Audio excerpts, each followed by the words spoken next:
અમદાવાદના રાણીપમાં બકરા મંડી પાસે અકસ્માત મામલો. Story report by Chirag Patadiya, Ahmedabad. ગઈ તારીખ 31/5/2025ના રોજ રાત્રે 10:30 વાગે એક વેગનાર ચાલકે રાણીપ બકરા મંડી ખાતે અકસ્માત કરેલો જેનાની અંદર મોટરસાઇકલ અને એક્ટિવાના ચાલક અને બીજા જે રાહદારી હતા એમને ઈજાઓ પહોંચાડેલી હતી. જેની તપાસ કરતા જે વેગનાર ગાડીનો ચાલક છે તે પોલીસ કર્મી હોવાનું જણાઈ આવેલ તપાસ દરમિયાન, અને એમના વિરુદ્ધમાં ફરિયાદ નોંધવામાં આવેલી. ફરિયાદી કાનજીભાઈ રત્નાભાઈ પરમાર નાઓએ ફરિયાદ આપતા પોલીસ કર્મી યુવરાજસિંહ જોરાવરસિંહ કે જે પોતે માધુપુરા પોલીસ સ્ટેશનની અંદર ફરજ બજાવે છે તેમની વિરુદ્ધ ફરિયાદ દાખલ કરવામાં આવેલી હતી. સર, ધરપકડ કરવામાં આવી છે. પ્રાથમિક તપાસમાં શું સામે આવ્યું? ક્યાંથી આવતા હતા, ક્યાં જતા હતા, દારૂ પીધેલા હતા કે કેમ?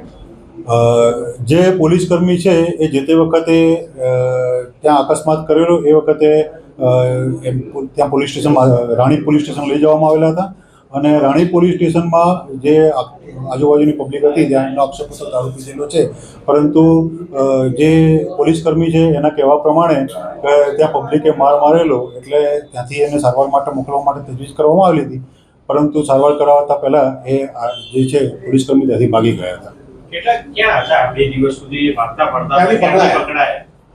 જે આરોપી છે એ 2 દિવસ દરમિયાન અહીંયાથી ભાગી જઈને મહેસાણા જિલ્લાની અંદર કડી તાલુકો છે ત્યાં એમના કોઈ મિત્રના ત્યાં જતા રહ્યા હતા.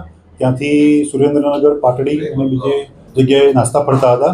ત્યારબાદ રાણીપ પોલીસ સ્ટેશને ત્યાં આરોપી અમદાવાદ આવેલાની માહિતી મળતા રાણીપ પોલીસ સ્ટેશન દ્વારા એમને પકડવામાં આવેલો હતો અને ટ્રાફિક પોલીસ સ્ટેશનની અંદર ગુનાના કામે અટક કરવા માટે હેન્ડઓવર કરવામાં આવ્યો. રાણીપ પોલીસે શું કામ આરોપીની ધરપકડ કરી? આરોપી જે છે એ નાસ્તો પડતો હતો, એમાં જુદી જુદી ટીમો તપાસ કરતી હતી.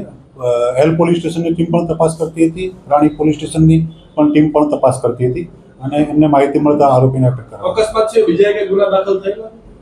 ના, હાલમાં તો બીજા કોઈ ધ્યાનમાં આવેલા નથી. તપાસ ચાલુ છે. કેટલા સમયથી પોલીસમાં ફરજ બજાવે છે?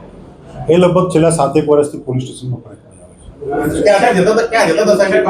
અકસ્માત કરવા પાછળનું કારણ એને કીધું કે કેવી રીતના થયું? શું કારણ? મોબાઈલ વાપરતો તો શું થતું? હા, એ આરોપીનું કહેવું એવું હતું કે એમની જે વેગનર ગાડી છે એની અંદર પાછળના વ્હીલનો કે જે ગાડીનો ટાયર છે એમાં પંચર થઈ ગયું હતું, અને એના કારણે એણે કાબુ ગુમાવ્યો. એના કારણે અકસ્માત થયેલો હતો. પરંતુ જે પ્રમાણે આક્ષેપો હતા કે આ જે પોલીસ કોન્સ્ટેબલ છે એ દારૂ પીધેલો હતો, એ બાબતે આરોપીની ધરપકડ કર્યા પછી એની મેડિકલ સારવાર પણ કરવામાં આવેલી છે, અને જો એમાં નશાકારક પીણાની અસર હેઠળ જો આરોપી પોતે ગાડી ડ્રાઇવિંગ કરતો હોવાનું જણાય આવશે તો એના માટે પણ અલગથી કલમોનો ઉમેરો કરવામાં આવશે અને તે મુજબ કાર્યવાહી કરવામાં આવશે. નશો કર્યો 2 દિવસ પછી બ્લડ સેમ્પલ લઈએ તો આવે ખરી કે એને નશો કર્યો છે કે?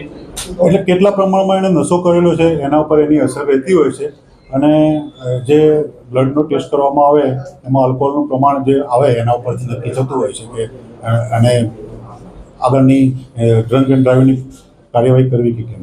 સર, ક્યાં જતા હતા, ક્યાંથી આવતા હતા, એ વિશે શું કહ્યું છે? એમનું કહેવું એવું છે કે રાણીપ પોલીસ સ્ટેશનના ત્યાં નજીક જ રહેતા હતા અને રાણીપ પોલીસ સ્ટેશન બાજુ